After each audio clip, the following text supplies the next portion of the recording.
కోమటిరెడ్డి వెంకటరెడ్డిపై అనుచిత వ్యాఖ్యలు చేసిన మాజీ మంత్రి జగదీష్ రెడ్డిపై తుంగతుర్తి ఎమ్మెల్యే మందుల సామేలు మండిపడ్డారు. బుధవారం తుంగతుర్తిలోని ఆయన నివాసంలో విలేకరులతో వారు మాట్లాడుతూ 10 సంవత్సరాలు రాష్ట్రాన్ని దోచుకొని అప్పుల తెలంగాణగా మార్చింది బీఆర్ఎస్ నాయకులని అన్నారు. అవినీతి కేసులో మొదటగా జైలుకు పోయేది జగదీష్ రెడ్డి అని ఆరోపించారు. ఎక్కడ పవర్ ప్లాంట్స్ ఉన్నాయో అక్కడ కోట్ల రూపాయలు గడించారు. మొత్తం తెలంగాణ లూటి చేసి పడేసారు.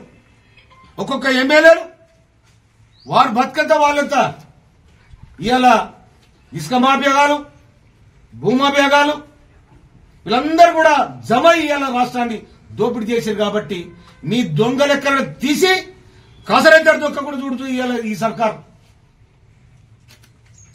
మొట్టమొదలు దానికి సమాధానంగా శిక్ష పడేది కూడా జగదీశ్రెడ్డికి, అది కూడా చెప్తున్నా నేను. నిజంగా నువ్వు ఇప్పటికైనా నీ తప్పనుకో. నువ్వు ఒకనాడే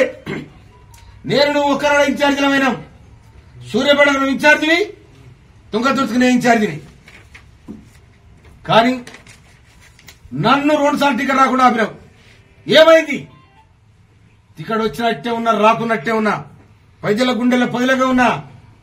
అందుకోసమనే నువ్వు నీ శీలగాళ్ళు తుంగతుర్తి మీద అడ్డేయాలంటే తుంగతుర్తి ప్రజలు ఏం చేశారు? తొక్కిసి పెట్టింది. 51,000 మెజార్టీ ఇచ్చింది తుంగతుర్తి ప్రజానికం. నువ్వు ఆపలేకపోతేవి. సూర్యాపేట దగ్గర కన్ను తెరలే కానీ సూర్యాపేట కన్ను తెరిస్తే నీకు సుక్కలో పడుతుండే.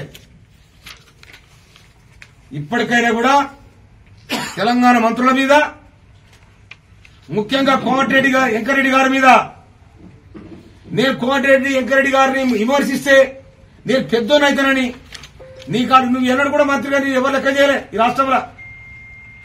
నువ్వు చిన్నపాటి కేసీఆర్ దగ్గర కాలకాడ కూర్చున్నట్ట ఆలోచించే తప్ప ప్రజలు నిన్ను ఎన్నడూ కూడా పెద్ద మంత్రి సిపాయి అనుకోలే. అధికారం ఉంది కూడా పోలీసులు గుయ్యో అని తిరిగింది తప్ప నువ్వు ఎవరిని బాగు చేసింది లేదు, ఎవరిని మేలు చేసింది లేదు. నీ కుటుంబంలో నీవు ఎంతమంది బాగు చేసింది చెప్పండి. ఇలా వెంకరెడ్డి గారు, కోమటిరెడ్డి వెంకరెడ్డి గారు మంత్రివర్యులు వారు చెప్తాను 6 లెక్క. నువ్వు చెప్పగలుగుతావు? వాళ్ళు పెళ్లి చేసిర్రు, ఇండ్లు కట్టించారు, ఆపదిల సాపదిల వాళ్ళ సర్వస్వం కూడా పెడతాను సిద్ధమైనారు. కానీ నువ్వు చేసింది ఏంటిది? ఎవరు 10 రూపాయలు కూడా తీసుకొని ఈయనమైన బతికిరు మీరు. అందుకోసమనే కాంగ్రెస్ ప్రభుత్వం మీద గాని, కాంగ్రెస్ మంత్రుల మీద గాని, ఈ జిల్లా మంత్రుల కోమటిరెడ్డి మీద గాని, కోమటిరెడ్డి వెంకరెడ్డి మీద గాని, ఉత్తమ్ కుమార్ రెడ్డి గారి మీద గాని మీ దాడి చేస్తే ప్రతి దాడి ఖచ్చితంగా ఉంటుందని నేను ఈ సందర్భంగా హెచ్చరిస్తా ఉన్నాను.